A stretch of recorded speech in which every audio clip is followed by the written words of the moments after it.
اور वज़ीर-ए-आज़म शहबाज शरीफ का कहना है कि बरामदात में इजाफे पर मबनी मुल्क की मुआशी तरक्की के लिए अमली इक़दामात उठा रहे हैं। कारोबारी शख्सियात और सरमायाकार काबिल एहतराम हैं। मुख्तलिफ वर्किंग ग्रुप्स की तजावीज़ पर अमल दरामद यकीनी बनाया जाएगा। वज़ीर-ए-आज़म शहबाज शरीफ की ज़ेर सदारत मुल्क की मुआशी इस्लाहात के लिए निजी शोबे के माहिरीन पर मबनी वर्किंग ग्रुप्स के इजलासों का सिलसिला जारी है। टैक्स शोबे की इस्लाहात पर वर्किंग ग्रुप का इजलास हुआ। वज़ीर-ए-आज़म ने कहा कि हुकूमत टैक्स देने वाले कारोबारी हज़रात और कंपनियों को कदर की निगाह से देखती है। कारोबार और मजबूत मईशत ही से टैक्स आमदन में इजाफा होगा।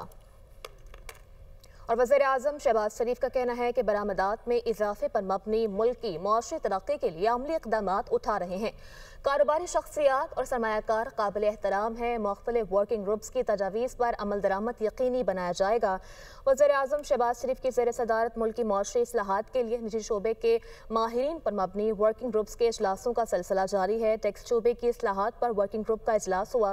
वज़ीर-ए-आज़म ने कहा कि हुकूमत टैक्स देने वाले कारोबारी हज़रात और कंपनियों को कदर की निगाह से देखती है। कारोबार और मजबूत मईशत ही से टैक्स आमदन में इजाफा होगा।